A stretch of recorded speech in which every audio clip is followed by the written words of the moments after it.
Hi guys, welcome to my YouTube channel. So in today's session we will talk about what is a context free grammar. Okay, so I'll directly come to the point. A grammar consists of 4 tuples. Okay, so what are the 4 tuples? N, T, P and S. Okay, so N is nothing but a non-terminal. T is a terminal, P is your productions and S is nothing but a start symbol. Okay, so usually N, as I told you, it is my non-terminal. Okay, so non-terminal, it's usually your variables, your capital letters. So similarly, next is what your T. T, if N is my non-terminal, T is my terminal. Okay, so T is nothing but your small letters. P is nothing but your productions. Okay, and S is nothing but your start symbol. Okay, so let's understand this tuples with an example. Okay, let's say S determines A and capital A, and S let me take, and A determines B and D.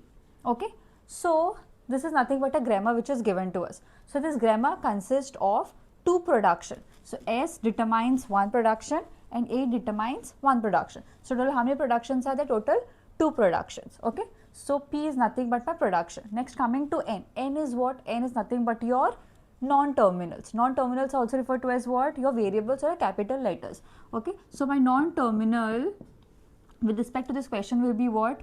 S, A and also D. Okay, so it's like all the possible capital letters in your grammar. Okay, so next is what your T. T is your terminal. So terminal is nothing but a small letter. So which are the small letters in this context free grammar? It is A and it is B. Next, coming to the production. Okay, so P, so how many productions are there? 2 production. So first is what? S giving me S determines A, capital A, and A determines B, D. So these are the 2 production. Finally your start symbol. So by default, what is my start symbol over here? Start symbol is S.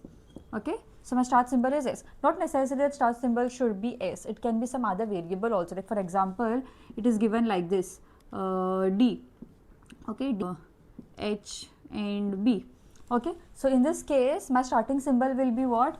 My starting symbol will be D.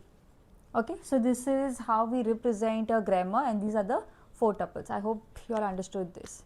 Thank you.